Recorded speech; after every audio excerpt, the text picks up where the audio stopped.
was this at Calgary City Hall? Where's that? The McDougall Yeah, Center? Calgary City Hall. Calgary City Hall. Um, Tell us, what it was like there. I mean, we had our Rebel News team there too, but what was this like for you from your perspective? First of all, hi ladies. Long time no drink beer around a campfire. Right? Um, it was I did not expect it to be like that. I found out about it like an hour and a half before it happened. Um, I guess they had like 24 hours notice to pull together thousands of people. Um, it was, I mean, magical, I guess. Like Yeah. it was sad. It was happy too at some Yeah. points. Like it was like a true memorial. The speakers are great. There's just singing songs, praising God. As for the end where I took that video, they ended it singing the Canadian national anthem, and of course I was there recording. And they finished, and I was literally like going to X, and I was uploading it. And as it was uploading, one person, who actually I found on X after, who commented on it, one person was singing the American national anthem like after, while the speaker was still talking, and then it was like one by one by one by one by one, like very Yeah. disorganized. Everyone started singing the American national Organic. anthem. Organic. It was so organic, and like I just was getting goosebumps. I'm like trying to press cancel on the upload of the Canadian one. I'm like, I have to record this one too. So I got, that's why I only got like the first little bit of it. Um, but that was like, it was one of the most like, profound things I've seen. I've seen a lot. Like I guess because of how organic it was, and then the chant of USA after, and then they chanted Charlie after. Like it, that I think that was definitely the best part of the night. In regards to that, and then we all know what happened after with the response. Yeah, we'll get to that in a second. Kelly, these people threatening us with a good time. Why do you think that resonated so much with our American friends? Is it that they sort of just think that we're crazy up here in Carney's crack house and that we don't think or we don't care about them? And we're all just sort of the same sort of Eastern area boomers that continue to vote for liberal corruption. Do you think they were sort of surprised that there are some normals out there in the world? We went months of booing the national anthem of America at I hockey guess games. that's a good point. Yeah. Um, we saw even the conservative Canadians putting their middle finger up to America. I heard the word Yankee a few too many times. I haven't heard that in so long. Um, Right. and I think this was just like a, oh hey, we are friends. Like, Yeah. and I bet you some people were there singing the national anthem who previously booed it too, and I Yeah. think it was a moment for them as well. Um, I honestly think that is it. Beyond the last year of quote unquote trade wars, like I think this was like another unification moment that extends beyond Charlie and extends to people as well. Kelly, what do you think? It's interesting because I was actually in the US when I heard that he was shot. I spent the first 2 days before I went to England staying with a friend in Maryland because I flew through DC because I was planning to fly right as Air Canada strikes. So I just decided to take an opportunity and go visit a wonderful sister in Christ and fellow conservative in Maryland. So I was with her just leaving the Gettysburg War Museum when I heard that he got shot. And we were talking about how many people have been sacrificed and how many people have lost their lives in the name of freedom. And then her husband texted and told us the news, and we all grieved together with her family.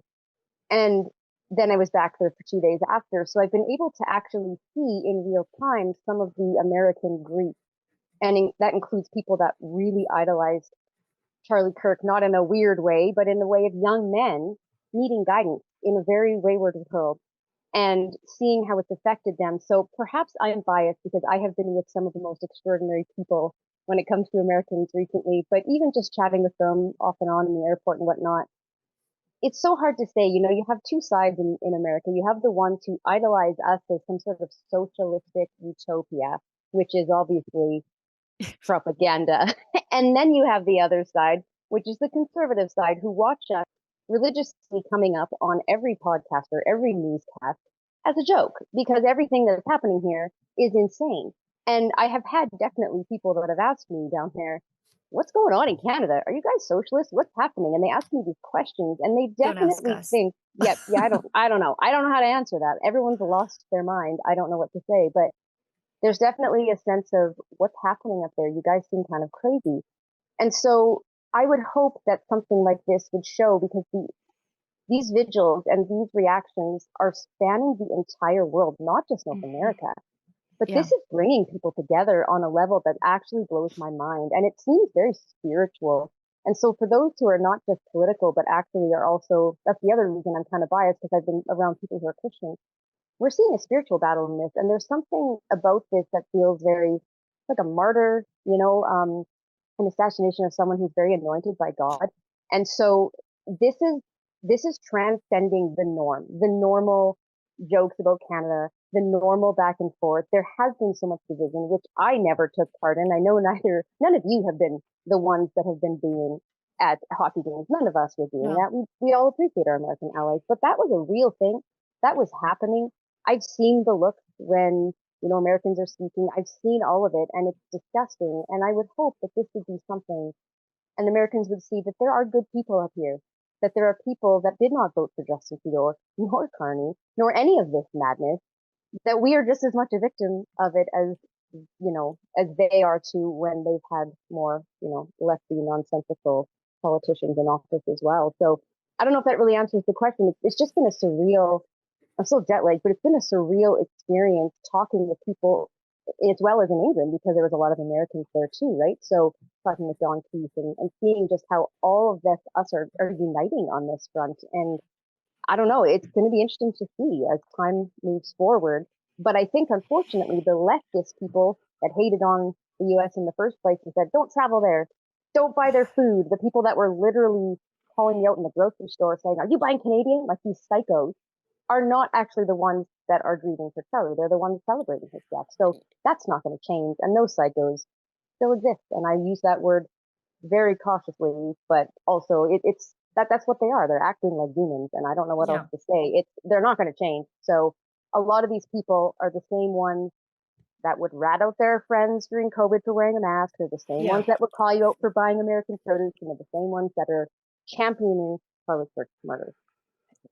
Lise, are you, I mean, I'm not surprised to see the largest of, I think, these vigils for Charlie Kirk that are taking place in Canada. The larger ones have been in Edmonton and Calgary. And I think that's just a testament to the kind of people we are here, as opposed to, like a smaller event in the Lower Mainland and in other places across the country, and really not really met with a lot of counter demonstrators. It's usually just one or two or three crazies, one in Edmonton, I think one in Regina. Not surprising whatsoever, though. Yeah, not at all. Not at all. What we're seeing is an unprecedented outpouring of grief by the public, who very much related to Charlie Kirk, whether they related to him before his death or after. This has done nothing but drive his message home, and it's shown a real sort of display of public mourning like we really have never seen in North America. I don't recall vigils like this for any person before this at all. But what it's also showing us is that the naked contempt that the left has for our people, because I don't know a lot of conservatives that didn't hear about the assassination of Charlie Kirk that didn't immediately think to themselves, well, his beliefs are my beliefs. And if they would kill him for his beliefs, would they kill me for mine? And so this entire thing has opened up a door for conservatives and for Christians to be to have an unprecedented public opinion that maybe they wouldn't have had before. But across Western Canada, especially across Western, it's not surprising that we've seen the biggest vigils in Western Canada. I think that is it sort of shows our cultural compatibility with the United States. But it's also showing us that we have far left activists within every one of our communities that would dance on the grave of a father and a husband.